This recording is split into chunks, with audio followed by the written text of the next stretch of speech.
You predicted that it would be a bit flat in the last game.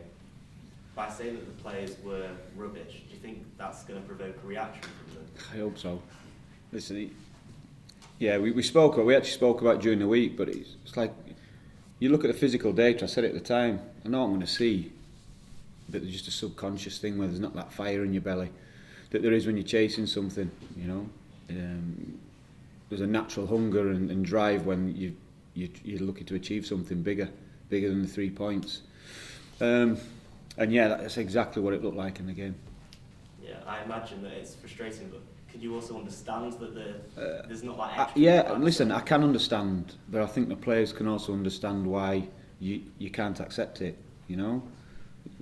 There were some difficult conversations with the players, some of the players that week. The players have been giving such a lot of the time, not just on the grass, but emotionally as well, and invested in chasing things down that potentially looked out of reach, and then you think you might have a chance. So there's just certainly a drop off of emotions when all of a sudden we become this realisation that we can't achieve what we want. And I think the result the night before, subconscious, well, I know my phone's, well, hearts can't catch you now type thing. I'm thinking this is the worst thing in the world to be saying to me, like.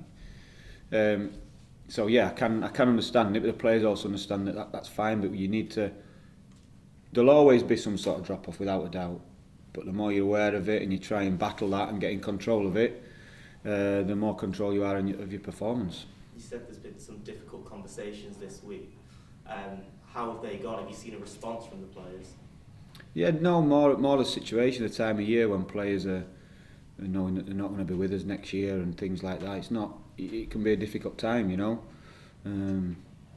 I've said hundreds of times that the players have been fantastic since we've come in. Everyone's seen the effort and the endeavour that they've put in, and there's lots of players who have deserved a chance and haven't had as many minutes as they'd have liked because of the performances of other players, and there's other players then as well who've been in the side who maybe aren't going to still be here next season, and it's going to affect them, but it's the nature of the game, you know. It's never a personal thing, there's always a reason behind it, and it's always in pursuit of trying to get better. Two of those people who may not be here next year, Omiyonga and McNulty, how eager are you to keep them here? Yeah, I'd like to. I've said before, that changes all the time, you know.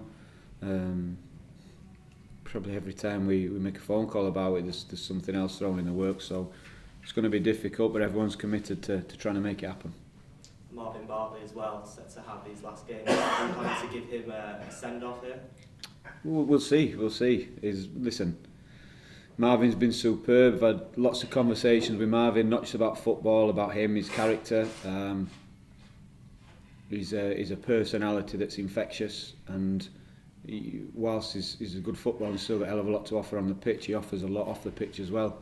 So again, it's difficult when you're losing people like that who've been a big part of recent history and recent success. So he'll be missed. He'll be missed by everyone. And, you know, we've not known him long. Me and Robbie has been in here, but we've got close to him. The boys are close to him. Good rapport with the fans, support staff around the building. Yeah, so he'll be big shoes to fill. That is a fact.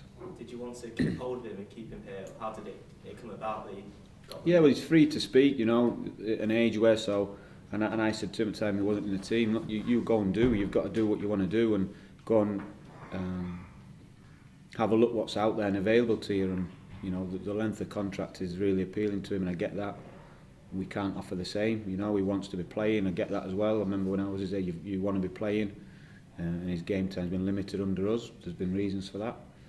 So yeah, I can fully understand that, and myself personally, and everyone at the club really do wish him well.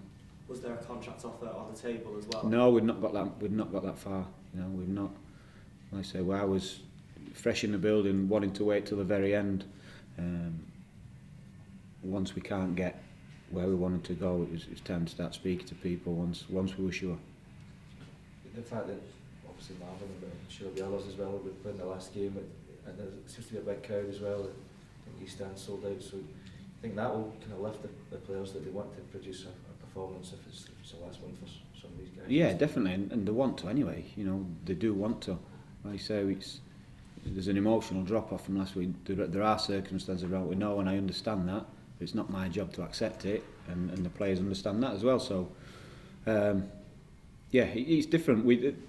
The process had started then for next season. You know, building for next season, looking at things, really pushing ahead with those sort of plans.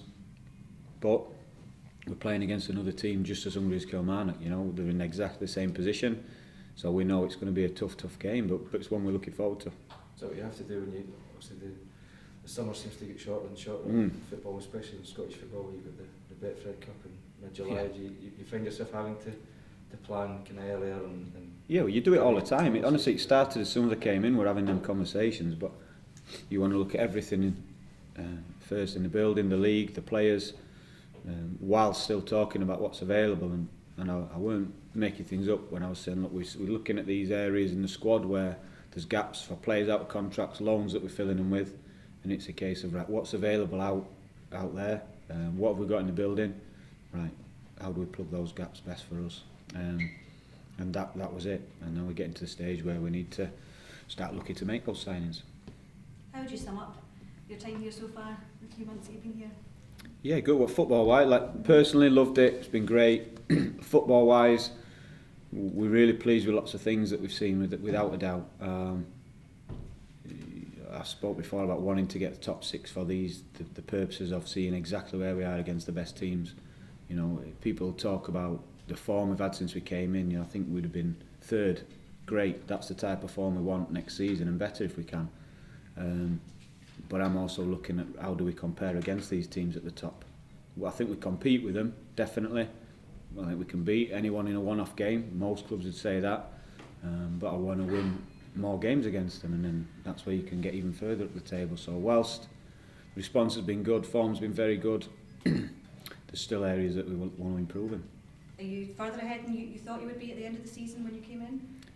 Just with, yeah, but it changes with the so the response has been good, but it's like, not starting again's the wrong word, but we have to seize this opportunity. You know, we've got natural gaps that have appeared in the squad with loans, with people's contracts that are up.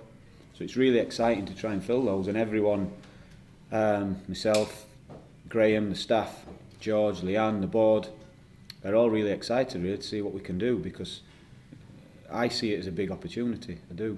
You're never going to get every signing right. That won't happen. But there's been some real good homework done, lots of effort, energy put in so far, to identify lots of potential signings. And as I say, it's an exciting time, because what we are left with, regardless what happens, is a really good group of players who have got not only football talent, but the best interests and represent the club really, really well. So we're going to use that as well with any new signings. Any new signings come in have to understand the standards and the values we have, and I think it'll make us strong. Do you expect to have to lose quite a few players because of people you want to bring in? Yeah, we will do. We will do. Like I said, naturally, there's people we want to keep, people whose contracts are naturally up, people like Marv who got a contract offer he couldn't turn down before we'd started speaking. Things will happen like that, but we're planning for every situation. So I'm pretty relaxed about it, like I said, and excited about it. We've seen Fraser Murray get 90 minutes, which we get to see against Kilmarnock, and obviously Flo and Mark are going through a bit of a dry spell at the moment, kind of struggling to score. Is there any chance Ollie Shaw could be in with a shout out? Could, yeah. Ollie got game. Yeah, Ollie got game time again in the last game. He's had minutes on the pitch. Will have been here. We're still pushing Ollie. I think everyone said there's more to come from him. You know, we've got to keep on him and keep pushing him. Because there's a gap there for him. You know, he's our player under contract, place in the squad for him next season, and everything's there for him. All the support's there for him to go and grasp that. It's purely down to him. Could I just ask you about loan players in general? Obviously, the club choosing to bring in quite a few, and frustrating for you, I'm guessing, that you've worked hard with them and you maybe won't keep them next season. Do you think that's a strategy the club will continue to adopt whilst you're here? Yeah, definitely, because if we do manage to keep, say, Steffi and Sparky, for example, and that's fantastic, it's great. We've had others who's had injuries while I've been here, Thomas and Goldie, for example, Darnell. Adam's been a big member of the squad all season, added good value. So there's certainly value in having loan players, but you've got to understand, you can sometimes take a loan player knowing full well that you're never going to keep him, but he makes your 11 better, and might raise the value, the profile, the points total for the squad and the profile of the players.